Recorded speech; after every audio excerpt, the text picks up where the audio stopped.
Hello and welcome to the Deep Sea Podcast, Pressurised, a short, punchy version of our main feed that gets right to the scientific point. If you like what you hear and you'd like to hear the full episode, you can find it in the same feed. And now, to get right to the point. So to round out our series on sharks and rays, we're going to expand it to their oddball cartilaginous cousins within the chondrichthyans, the chimera, also known as ghost sharks, ratfish, spookfish, or rabbitfish. These little weirdos left over from a bygone era are pretty charming, actually. I always enjoy it when they turn up. They're little deep sea celebrities. Yeah, I like them too. Luckily, I have access to an expert on such things, and so I managed to catch up with Dr. Brit Finucci, fisheries scientist at NIWA, which is our National Institute of Water and Air Research, lover of sharks in the dark, and champion kicker of heads, which it didn't come up in the interview, but she's also a competitive Muay Thai fighter and general cool person around these parts. So I'm here with Brit Finucci, shark evangelist, lover. Yeah, we can go with that. over at NIWA. And yeah, you were popping over today, so I thought we'd have a quick chat anyway. Mm-hmm. We were just talking about how lovely and soft our hands are because we were dissecting some frilled sharks and a pale toadfish as well. Yeah. Yeah, some good deep sea weirdos which came out today. Yeah, rare ones. That's second and third frilled shark I've seen in my career. So wow, that's it. Yeah, they're not very common. We do get them, but yeah, I've only seen one other frilled shark. Before we crack on with the chimera, which I'm excited about, you recently were first author on a 34-author mega ultra paper on deep water sharks' vulnerability to overexploitation and overfishing, and it not only made science, but it made the cover of Science, and the cover features the best shark, which we'll get round to. Could you sum up that enormous paper? I know it's huge. It was like 5 years work. I know it's not an easy one. Summarize it. Yeah. So it was, in a nutshell, it was a global review. It was a massive undertaking and included 521 species of sharks and rays with input from hundreds of people around the world. And it basically summarizes everything we know about deep water sharks with a focus on their extinction risk. Some of the key points is that we do know that extinction risk for deep water sharks is increasing. It's not as bad as it is for coastal and pelagic sharks at this time, but the unique thing about deep water sharks is that they are incredibly susceptible to overexploitation. They're incredibly long-lived. They have very slow growth and maturation. So even if we harvest them or exploit them a little bit, it's very easy for them to be overexploited. And it's also incredibly difficult for them to recover from that exploitation. And one of the key points to the paper is that the sharks have been exploited primarily for their liver oil, gulper sharks in particular. Deep water sharks have very big livers. Their livers have a lot of squalene in them, which is the key ingredient that everybody wants. It's used for everything from pharmaceuticals to beauty products. It's been used in vaccines, and there's still quite a bit of demand for it. We know there's synthetic sources of squalene now, but the shark-derived squalene still outperforms these alternatives. So that's driving targeted fishing, that's driving retention of bycatch, and we don't really know a whole lot about the liver oil trade. So that's kind of the key thing we wanted to bring out and show that there is this very threatening process to deep water sharks and that we need to be paying more attention to it. You made a really good case for, in terms of management, like you drew parallels in terms of their life history to sort of dugong and sperm whale and things like that. It's like they're so long-lived, they're so vulnerable. You only have to take a few and it's going to have long implications.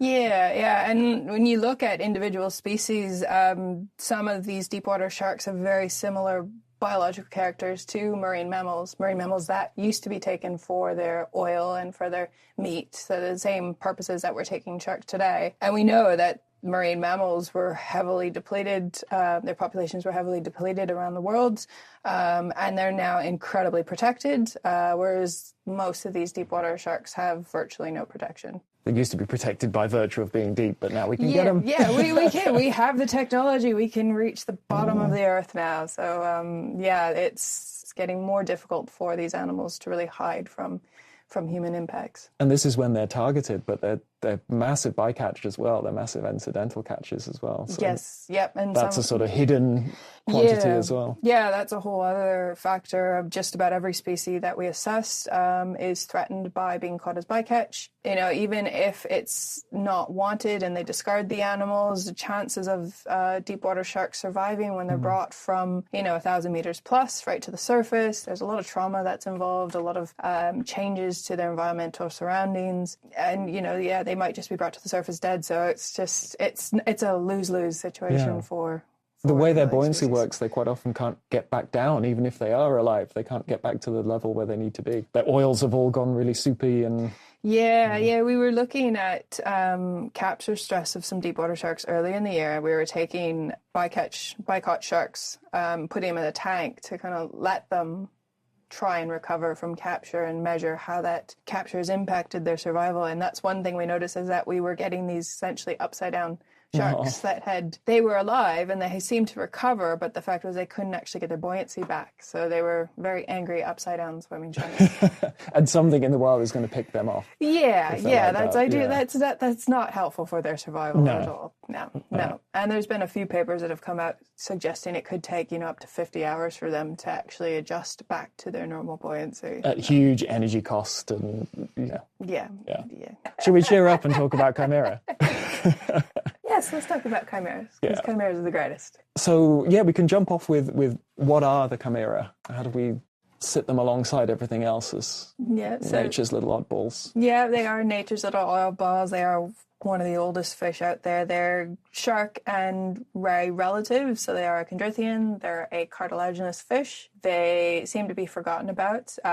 People talk about sharks and rays all the time, but it's sharks, rays, and chimeras. They do differ in a few different ways. They've got kind of just one gill slit rather than with a shark, you've got 5, 6, 7. Their skulls are fused. Essentially, their skulls are fused to their jaws, which we don't see in sharks. And the other... That's more like us, isn't it? That's how our upper jaw is part of our skull. Yeah, it's the same for them. Yeah. And the other main difference with these chimeras, which is quite unique and odd, is that they've got these appendages called tenacula, which are only found in the males. And they've got one that sits on the top of their head, and they've also got a pair of them that sit right in front of their pelvic fins, and that's used for mating purposes, which is just obscure.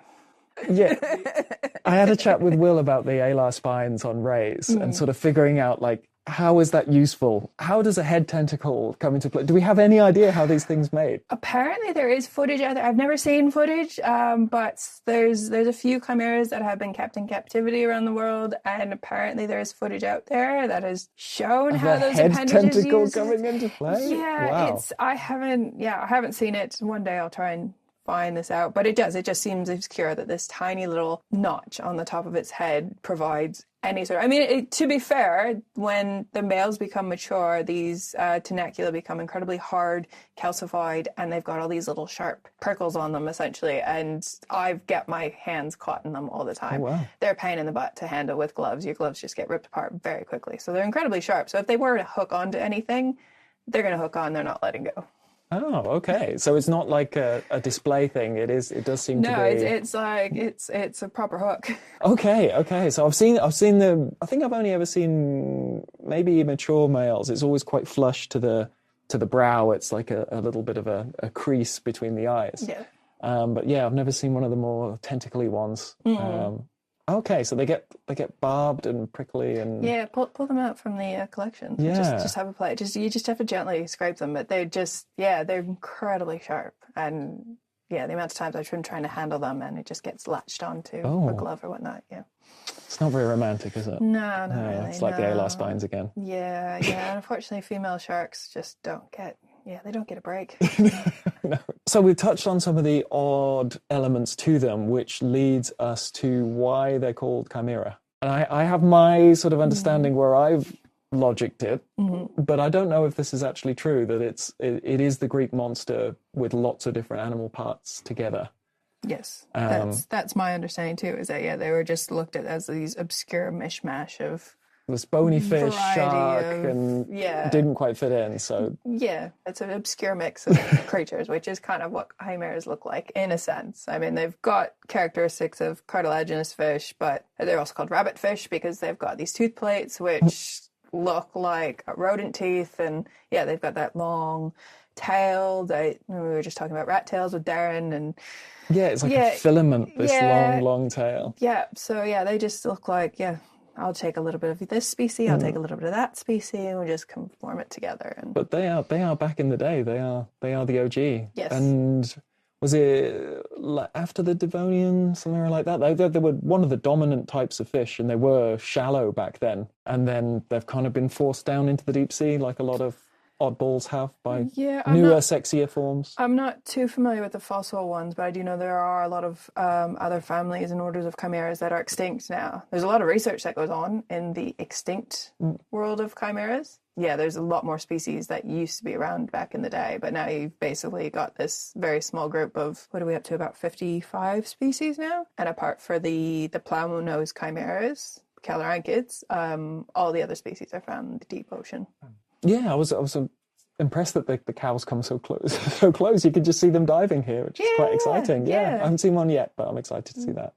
And the egg cases, you can find them in the harbour in the summers. So we've got those, and then the two main groups are, I'm going to say normal chimera, and then the rhino chimera, which are sporting quite a spoiler on the front. Yes. So chimeras are grouped in their three shapes of noses, essentially. So you've got your shallow plow nose chimeras, which is your caloranthids. You got your apparently normal chimeras, which are your short nose chimeras, and then you've got your long nose chimeras, which are the best chimeras because they've got these amazing long snouts, and they look absurd when they're young too. These snouts can account for about 50% of their body length. They're symmetrical. Just all snout. There's just like a bit in the middle with an eye in it, and then they go to 2 points. Exactly. Yes, exactly. It's just snout, eye, and then there's a little bit of body.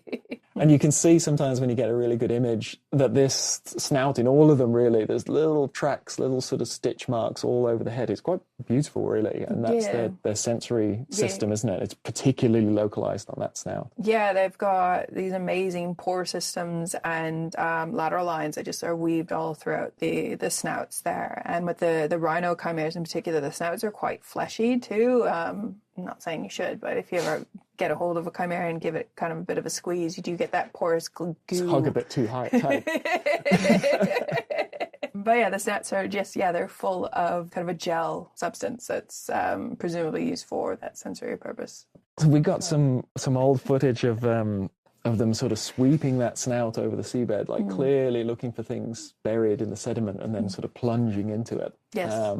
And that was hypothesized for a long time. We've only recently, with all the new eyes in the sea, we've only recently been getting sort of good footage of them doing this type of feeding. Yeah, but it's interesting too because you get differences between the males and the females, at least in a few of, with Hariata. Yeah, it was Jack Garrick. He suggested that with the chimera in New Zealand. He had a couple of different measurements which kind of seemed to show that males and females have different snout sizes. Different niches. Yeah. So during my PhD, I did measure all the snout sizes for all the animals I had. And it does show that you get this clear difference in snout size with males and females. And the male snouts seem to start increasing in snout size as they hit maturity. So whether there is some sexual characteristicness to the snout is, is it ornamentation or they're living different lives than the females? Is the scene? Who knows? Yeah, we only get glimpses of these animals. Yeah. I'd like to think that the males get these long noses, like, with antlers and deer, and they're just for showcasing how great they are with their longer snouts. But who knows? And it all looks different in the dark. Yeah, exactly. Yeah, makes sense in the deep sea where there's no light. Yeah, trust me, I've got a huge snout. It's something to wave around. So I sent a few questions around the Discord to see what people were interested in. So we've talked about the interesting upper jaw, but they've also got these fused teeth. These, they're almost parrotfish style sort of toothy plates sometimes. Yes. Some are crushing, some are for cracking shells, and then some seem almost like snips. Yeah, they're like pincers, more like Yeah. pincers. You see that in the rhino chimeras. Yeah. Loads of different dietary separations and Most likely. I know with you really see like the pincer-like ones in the rhino chimeras, and we don't know a whole lot about their diets. I did try looking into the reproductive or the gut contents. gut contents. That's the word. Yeah.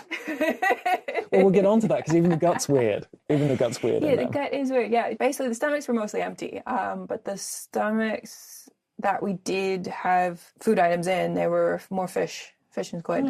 Whereas other species of chimeras, that have those more crushing tooth plates that basically seem to eat anything that's crunchy and benthic. And it's a giant pain in the butt to try and tease out what the hell they've been eating because they just mash everything into a million pieces. And I have a master's student at the moment who's characterizing the diet in elephant fish, and I think I've made her cry many times now because she's just trying to add in putting all these little bits and pieces together.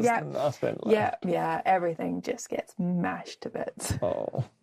And when we're talking about gut contents, like they don't really have stomachs, do they? They go directly to a sort of enlarged intestine. Yeah, it's all just one tube. One tube. Yeah. One tube. That's the easiest way to put it. Yeah. Which again, another weird little throwback from them. A few people who've been watching them on the sort of dive streams, and we're getting such nice visuals now.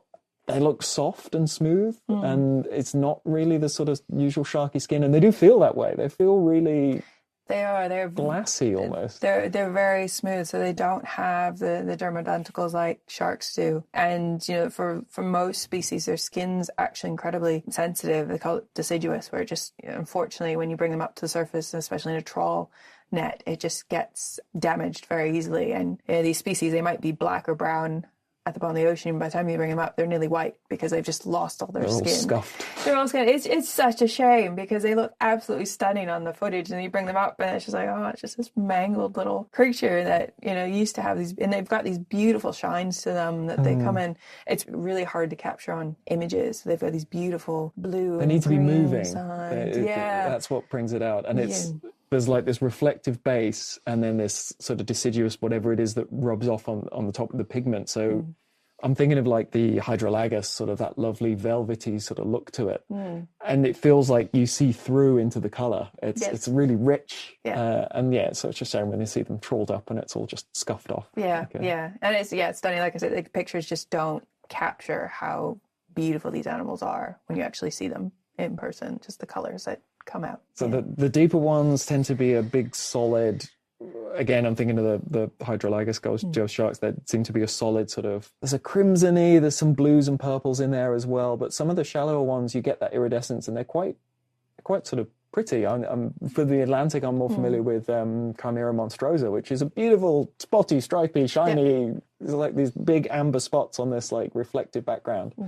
Is there any sort of trends to what sort of colour markings you find? I'm guessing these are shallower ones, maybe on a corally, lots of different texture. I mean, they come in all different colours and, like you mentioned, spots. A lot of them have different spot patterns. Even within species, they're finding different colours. So that's now an issue too, where you can't just use color to determine species, because there were some species a few years back described from the Southwest Atlantic Ocean, and one species in particular had different color morphs. So don't have an answer to that. Yeah, they do what they like. They do what they like. Whether it's it's a diet thing, and it's like, I don't know, flamingos, they turn pink because they eat pink shrimp. Whether that's a thing with chimeras, we don't have the information to. Yeah, especially if they can change their mind. It sounds like from the ones I've seen, I feel like the shallower ones, sort of the seamounty ones, where that's a complex background with lots of sea anemones and corally things and things like that. They tend to be spotted and banded and sort of to break them up, and then the abyssal plainy sort of more open muddy sandy seabed ones tend to be the ones with this like nice dark, velvety sort of that very dark color to just blend in with the background environment. Quite often a bit lighter underneath, but really various. So totally inconsistent on that one.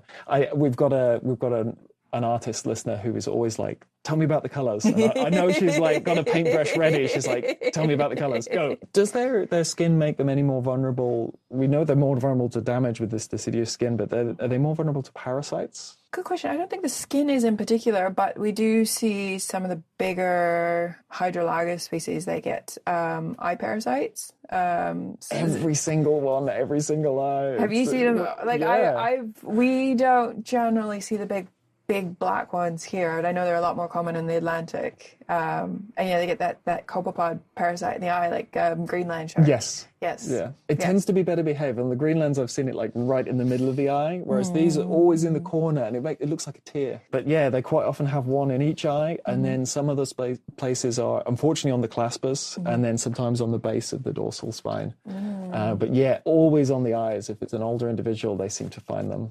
Wonderful. Any idea if they've gone blind? I don't know. They don't seem to have gone milky like the old Greenlands do. Yeah, okay. And I think this particular copepod is using it as an anchor point, whereas the ones on the Greenlands, they do actually eat the cornea, I think. Okay, yeah. Which is delightful. Yeah, it's wonderful. Yeah. But then interesting niche separation if the big old Greenlands are all blind. You know, how they're finding their food and whether vision is important to them. Yeah, but yeah, no, the chimeras, they do have their own unique cestoid parasites that are usually found in the guts. Can't tell you a whole lot about that. I do have a parasite friend who is absolutely obsessed with them.